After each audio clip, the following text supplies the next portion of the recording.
ভুয়া উপজেলা নির্বাচন বয়কট করুন, বর্জন করুন। দেশ বাঁচাও, মানুষ বাঁচাও। ভুয়া এবং অবৈধ নির্বাচন বয়কট করুন, বর্জন করুন। দেশনেত্রী বেগম খালেদা জিয়ার সালাম দিন। ভুয়া উপজেলা নির্বাচন বয়কট করুন, বর্জন করুন। দেশনায়ক জনাব তারেক রহমানের সালাম দিন। ভুয়া এবং অবৈধ উপজেলা নির্বাচন বয়কট করুন, বর্জন করুন।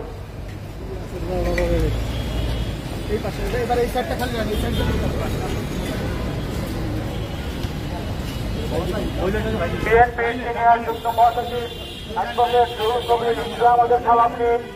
অবৈধ এবং ভুয়া দাবি উপজেলা নির্বাচন বয়কট করুন, বর্জন করুন। দোকানটাকে ভুয়া নির্বাচন মানি না, মানব না।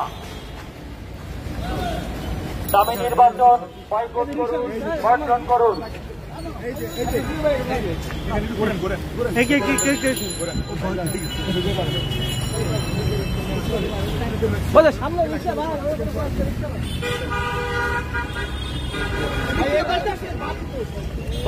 জনাব তারেক রহমানের সালাম দিন।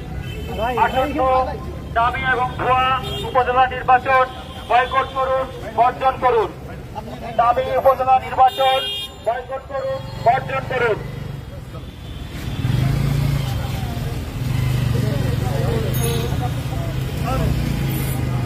দেশনেত্রী বেগম খালেদা জিয়ার সালাম নিন। দামি এবং ভুয়া উপজেলা নির্বাচন বয়কট করুন, বর্জন করুন।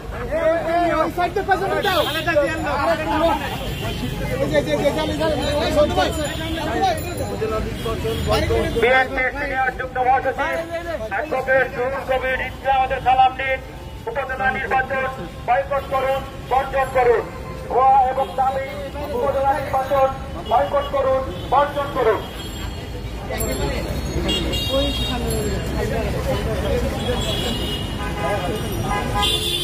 দেশ বাঁচাও, মানুষ বাঁচাও।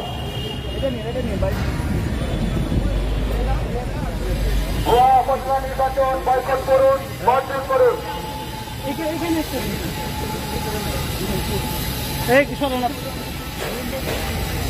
ভুয়া নির্বাচন মানি না, মানব না।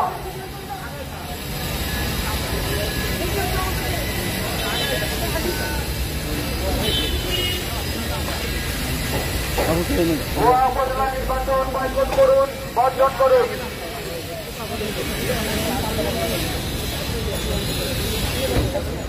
বিএনপির সিনিয়র যুগ্ম মহাসচিব অ্যাডভোকেট রুহুল কবির ইসলামদের সালাম নিন। আসন্ন উপজেলা নির্বাচন বয়কট করুন, বর্জন করুন। ভুয়া নির্বাচন বয়কট করুন, বর্জন করুন। অবৈধ এবং দামি নির্বাচন বয়কট করুন, বর্জন করুন।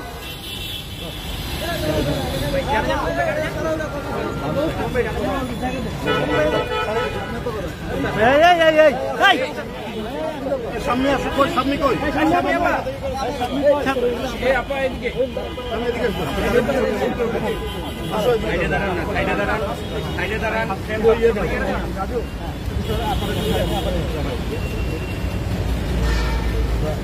সংগ্রামী ভাই ও বোনেরা, আপনাদের সবাইকে জানাচ্ছি বাংলাদেশ জাতীয়তাবাদী দলের পক্ষ থেকে একটি আহ্বান। বন্ধুরা, আপনারা জানেন আমরা একটা কঠিন সংকটের মধ্যে দিন যাপন করছি। আমাদের কথা বলার স্বাধীনতা নাই, আমাদের চলাচলের স্বাধীনতা নাই, আমরা সভা সমাবেশ করতে পারি না। এক প্রচন্ড ভয়াবহ পরিস্থিতির মধ্যে এই দেশ নিপতিত হয়েছে। আর্থিক অবস্থা চরম সংকটাপন্ন। আমাদের ন্যাশনাল রিজার্ভ এসে দাঁড়িয়েছে মাত্র $13 বিলিয়ন। প্রয়োজনীয় খাদ্য কেনার জন্য যে খাদ্য বাংলাদেশে উৎপাদিত হয় না, আরো বেশি প্রয়োজন হয়। তার জন্য যে টাকা দরকার সেই টাকা আমাদের নেই। এমন এক পরিস্থিতির মধ্যে দিন যাপন এখানে করতে হচ্ছে। আজকে পররাষ্ট্রমন্ত্রী কথা বলছেন যে ইসরায়েলের সাথে গোপন সম্পর্ক নাকি বিএনপি, এই কথা বলছেন। ফিলিস্তিনে মারা যাচ্ছে। আমরা তো যুগ যুগ ধরে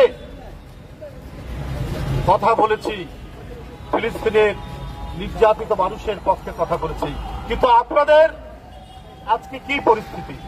আজকে ইসরায়েলের প্লেন বাংলাদেশে নেমে কি দিয়ে গেছে আপনার সরকারকে? এটাও তো আজকে মানুষের সবচাইতে বড় প্রশ্ন। আপনি এই ধরনের কথা বলেন জনগণের দৃষ্টিকে ভিন্ন খাতে সরানোর জন্য। কারণ আজকে বাংলাদেশ ব্যাংকে কি হচ্ছে এইটিকে আপনি বলতে পারবেন? আপনি সবই জানেন, আপনারা সবই বোঝেন, সবই আপনাদের ভেতরের যে অনাচার, আপনাদের ভেতরে যে ষড়যন্ত্র চক্রান্ত যেটা চলছে, যে লুটপাট চলছে, এটিকে আড়াল করার জন্য আপনারা বিভ্রান্তমূলক কথা জনগণের দৃষ্টিকে অন্যদিকে সরিয়ে দিতে চান। বাংলাদেশ ব্যাংক থেকে প্রায় $1 বিলিয়ন কি করে চলে গেল? আজকে অন্য দেশের একটি পত্রিকা এসছে, কয়েকদিন আগে বিখ্যাত অর্থনীতিবিদ দেবপ্রিয় ভট্টাচার্য তিনি বললেন যে বড় ধরনের কোন ঘটনা বাংলাদেশ ব্যাংকে হয়তো ঘটেছে। সেইটা আস্তে আস্তে প্রতিদিন ফুটে উঠছে।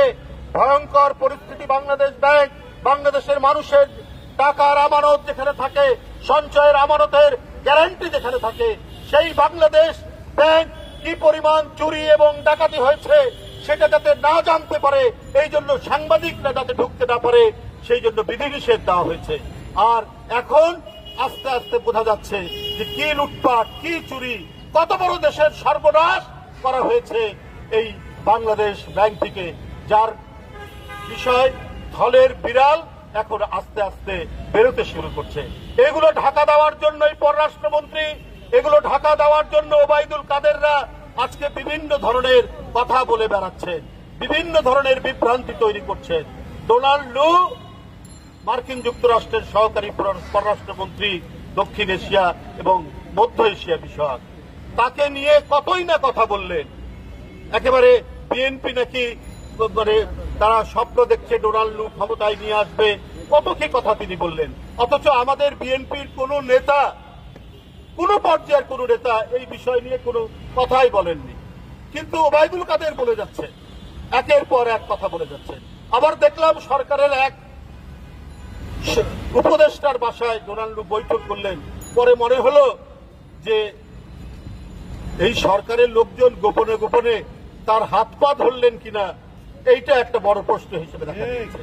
আমরা পরে যেটা জানতে পারলাম যে মার্কিন যুক্তরাষ্ট্রের যে কোম্পানিগুলো এখানে ব্যবসা করে, সেই কোম্পানিগুলোর দেনা পরিশোধের জন্য ডোনাল্ড লু চাপ দিয়েছে। সুতরাং আজকে ডোনাল্ড লুর কাছে হাত পা ধরা, তাকে অনুরোধ বিরোধ করছে এই সরকারের লোকজন।